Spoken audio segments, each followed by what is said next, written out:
राधे राधे। क्या आपने कभी सोचा है कि आज अभी इसी वक्त आपकी उंगली ने इस वीडियो पर क्लिक क्यों किया? हजारों वीडियो थे आपके सामने, लाखों काम थे आपके पास, लेकिन आप यहीं क्यों रुके? क्या आपको लगता है यह महज एक इत्तेफाक है, एक संयोग है? नहीं मेरे दोस्त, कान्हा की दुनिया में संयोग जैसा कुछ नहीं होता। पत्ता भी हिलता है तो उसकी मर्जी से, और अगर आज आप यहां हैं तो इसका मतलब साफ है, आपका बुलावा आया है। जी हां, बुलावा। आज की ये वीडियो कोई साधारण कथा नहीं है। आज मैं आपको वो खबर देने वाला हूं, वो संकेत बताने वाला हूं जो सीधा गोलोक धाम से आपके आराध्य श्री कृष्ण ने आपके लिए भेजा है। शायद आप जीवन में किसी समस्या से जूझ रहे हैं, शायद आप किसी रास्ते की तलाश में हैं, या शायद आपका मन बिना किसी वजह के उदास है।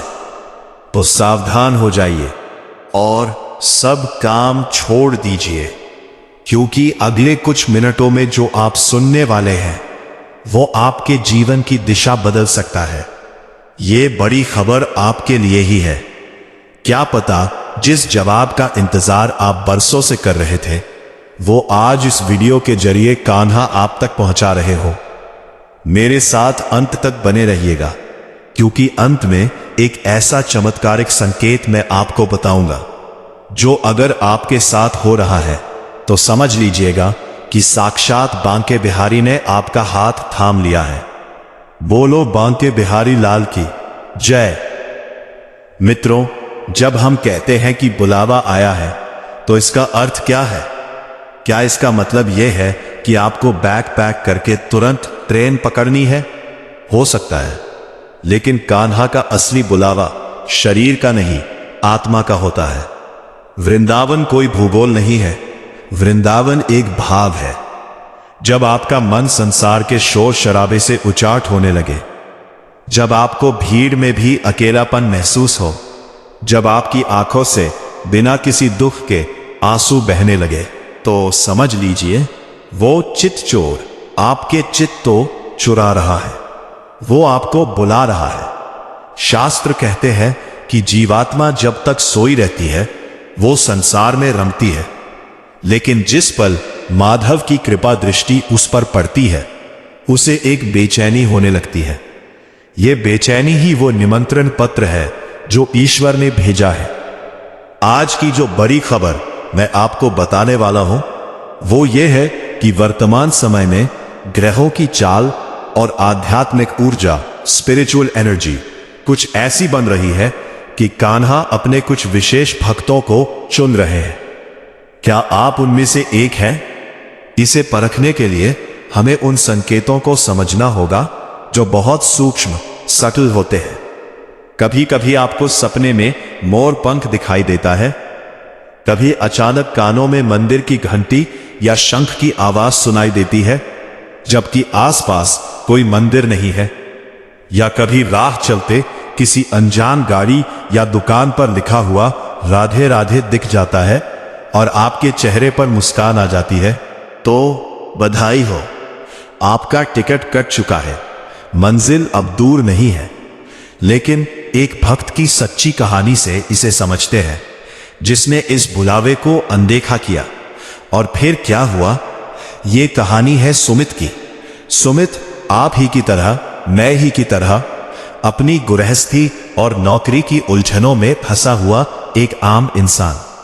सुमित भगवान को मानता तो था, लेकिन उसके पास वक्त नहीं था। सुबह की भागदौड़, ऑफिस की पॉलिटिक्स, बच्चों की फीस, ईएमआई का बोझ, इन सब में उसका कान्हा घर के मंदिर के किसी कोने में धूल खा रहा था। एक रात सुमित बहुत परेशान था। नौकरी जाने का खतरा सर पर मंडरा रहा था। वो अपनी बालकनी में खड़ा होकर आकाश की ओर देख रहा था। उसने मन ही मन कहा, हे कृष्ण, अगर तुम हो तो मुझे रास्ता क्यों नहीं दिखाते? मैं थक चुका हूं। उस रात उसे एक सपना आया। सपने में उसने देखा कि वो एक ट्रेन में बैठा है। ट्रेन की खिड़की से ठंडी हवा आ रही है। ट्रेन की रफ्तार तेज है, लेकिन उसे डर नहीं लग रहा। अचानक टीटी आता है और टिकट मांगता है। सुमित घबरा जाता है, उसकी जेब खाली है। तभी एक सांवला सा बालक, जिसकी उम्र मुश्किल से 5-6 साल होगी, हाथ में एक मोर पंख लिए आता है और टीटी को एक टिकट पकड़ा देता है। सुमित उस बालक से पूछता है, तुम कौन हो और ये टिकट कहाँ का है? वो बालक बस मुस्कुराता है और धीरे से कहता है, घर का। ओ, मेरी आंख खुल गई। सुबह के 3 बज रहे थे, ब्रह्म मुहूर्त। उसका दिल जोर से धड़क रहा था। घर का टिकट, इसका क्या मतलब था? उस दिन ऑफिस जाते वक्त उसे अपनी कार के वाइपर में फंसा हुआ एक सूखा पत्ता मिला। उसने ध्यान से देखा, वो तुलसी का पत्ता था। उसके रोंगटे खड़े हो गए। उसके घर के आसपास कोई तुलसी का पौधा नहीं था। फिर यह पत्ता यहां कैसे आया? यह पहला बुलावा था, लेकिन सुमित ने इसे नजरअंदाज किया। उसने सोचा हवा से आ गया होगा। 2 दिन बाद उसका बॉस उसे बहुत डांट रहा था। सुमित का मन नौकरी छोड़ने का कर रहा था। तभी उसके फोन पर एक रैंडम नोटिफिकेशन आया। YouTube का एक वीडियो सुझाव। टाइटल था, जब सब साथ छोड़ दे तो वृंदावन आ जाना। सुमित ने फोन बंद कर दिया। उसने फिर इसे नजरअंदाज किया, लेकिन कान्हा तो जिद्दी है। वो जब बुलाते हैं तो बुलाकर ही रहते हैं। तीसरा संकेत बहुत बड़ा था। सुमित के घर एक चिट्ठी आई, पोस्टमैन ने दी। उस पर भेजने वाले का नाम नहीं था। अंदर एक कागज का टुकड़ा था, जिस पर लिखा था, मैं इंतजार कर रहा हूं, कब आओगे? और साथ में एक छोटा सा असली मोर पंख। सुमित के पैरों तले जमीन खिसक गई। उसने अपनी पत्नी से पूछा, दोस्तों से पूछा, किसी ने वो चिट्ठी नहीं भेजी थी। उसने अगले ही दिन की छुट्टी ली। न कोई प्लान, न कोई रिजर्वेशन। वो बस अपनी गाड़ी उठाकर मथुरा की तरफ निकल पड़ा। रास्ते भर सुमित का मन भारी था। उसे नहीं पता था वो क्यों जा रहा है, लेकिन जैसे ही उसने वृंदावन की सीमा में प्रवेश किया, एक अजीब सी खुशबू ने उसे घेर लिया। रज, मिट्टी की खुशबू। कहते हैं वृंदावन की रज में इतनी ताकत है कि वो पत्थर दिल को भी मौन कर देती है। सुमित बांके बिहारी के मंदिर पहुंचा। भीड़ इतनी थी कि पैर रखने की जगह नहीं। धक्के लगते रहे, पसीना बहता रहा। उसका मन झुंझला रहा था, मैं यहां क्यों आया हूं? पर्दा हटा। बांके बिहारी लाल की जय का उद्घोष हुआ और सुमित की नजर उस टेढ़ी गर्दन वाले सांवले सरकार की आंखों से मिली। सिर्फ एक पल, 1 सेकंड का भी 100वां हिस्सा। उस एक पल में सुमित की सारी शिकायतें, सारी चिंताएं, सारी EMI, सारा स्ट्रेस जैसे भाप बनकर उड़ गया। उसकी आंखों से आंसुओं की धार लग गई। वो रो रहा था, लेकिन वो दुख के आंसू नहीं थे। उसे ऐसा लगा जैसे वो बरसों बाद अपने घर लौटा है। उसे उस सपने वाले बालक की बात याद आ गई। ये टिकट घर का है। उस दिन सुमित ने कुछ नहीं मांगा, न नौकरी, न पैसा। उसने बस इतना कहा, कान्हा, मुझे अपने पास रख लो। और चमत्कार देखिए, घर लौटते ही उसे पता चला कि जिस कंपनी से उसे निकाला जाने वाला था, उस कंपनी का मर्जर हो गया है और उसे एक नई और बेहतर पोजीशन मिली है। लेकिन सुमित के लिए अब यह बड़ी खबर नहीं थी। उसके लिए बड़ी खबर यह थी कि अब कान्हा उसके साथ है। उसने अपने घर के उस कोने को साफ किया, कान्हा को स्थापित किया और अब वो हर रोज उनसे बातें करता है। दृश्य अब नैरेटर कैमरे की ओर देख रहा है या स्क्रीन पर ब्रह्मांड, नक्षत्र और कृष्ण का विराट रूप दिख रहा है। नैरेटर, मित्रों, सुमित की कहानी सिर्फ एक उदाहरण है। अब आते हैं आज की सबसे बड़ी खबर पर, जो आपके लिए है। ज्योतिष और आध्यात्मिक गणनाओं के अनुसार अभी एक ऐसा समय चल रहा है जिसे दैवीय हस्तक्षेप, डिवाइन इंटरवेंशन का समय कहा जा रहा है। इस समय ब्रह्मांड की ऊर्जाएं पृथ्वी पर उन आत्माओं को जागृत कर रही है जो पिछले जन्मों से कृष्ण से जुड़ी है।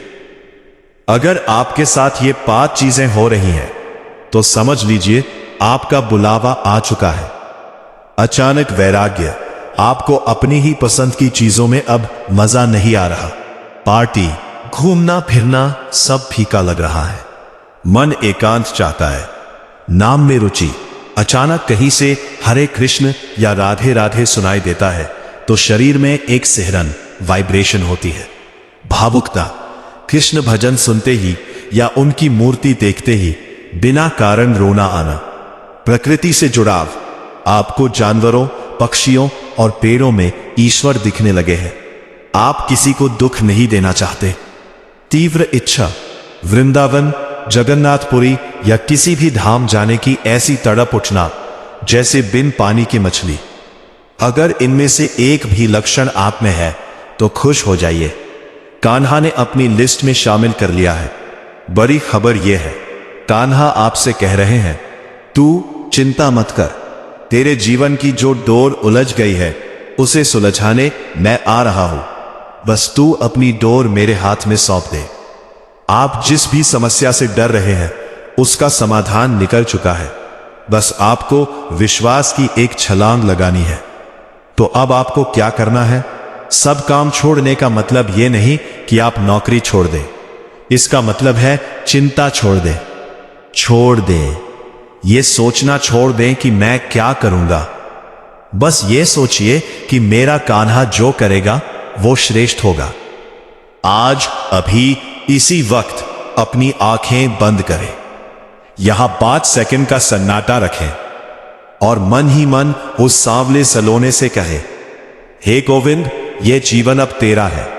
सुख दे या दुख, मैं तेरे हर हाल में खुश हूं। बस मुझे अपने चरणों से दूर मत करना। मेरा बुलावा स्वीकार करो। मित्रों, अगर इस वीडियो ने आपके दिल के किसी तार को छुआ है तो इसे महज एक वीडियो मत मानिएगा। यह एक संकेत था। इस संदेश को अपने उन मित्रों और परिवार के लोगों के साथ जरूर शेयर करें जिन्हें शायद इसकी सबसे ज्यादा जरूरत है।